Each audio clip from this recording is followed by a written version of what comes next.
तो हेलो दोस्तों, welcome to my channel. ये आपका नीट फिजिक्स 2024 का क्वेश्चन है सर्कुलर मोशन के ऊपर। तो सर्कुलर मोशन में क्वेश्चन बहुत आसान पूछा है कि ये पूछा है कि एक पार्टिकल मूव कर रहा है यूनिफॉर्म स्पीड से इन सर्कुलर पाथ। तो उसका क्या यहाँ पे चार ऑप्शन में से क्या राइट रहेगा। मतलब एक पार्टिकल है, अगर वो सर्कुलर पाथ पे मूव कर रहा है, ठीक है, मान लो ये आपका पार्टिकल है, ये सर्कुलर पाथ पे मूव कर रहा है, तो यहाँ पर इसे चार ऑप्शन में से क्या राइट रहेगा। पहला, कांस्टेंट वेलोसिटी। कभी भी एक चीज़ याद रखो, कोई चीज़ अगर सर्कुलर मोशन में यूनिफॉर्म स्पीड से घूम रही है, एक चीज़ समझ लो, वेलोसिटी जो होता है वो आपका वेक्टर क्वांटिटी है, उसमें डायरेक्शन और मैग्नीट्यूड दोनों मायने रखता है।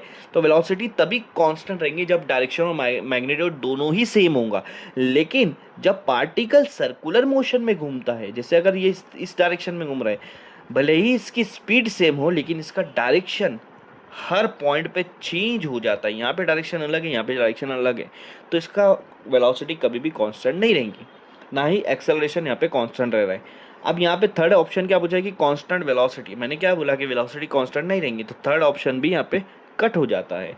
तो चौथा ऑप्शन क्या है, varying velocity and varying acceleration. Varying का मतलब होता है चेंज होना, तो वेलोसिटी चेंज होती है और एक्सेलरेशन भी चेंज होता है। तो डी ऑप्शन यहाँ पे आपका करेक्ट आएगा फॉर यूनिफॉर्म सर्कुलर मोशन।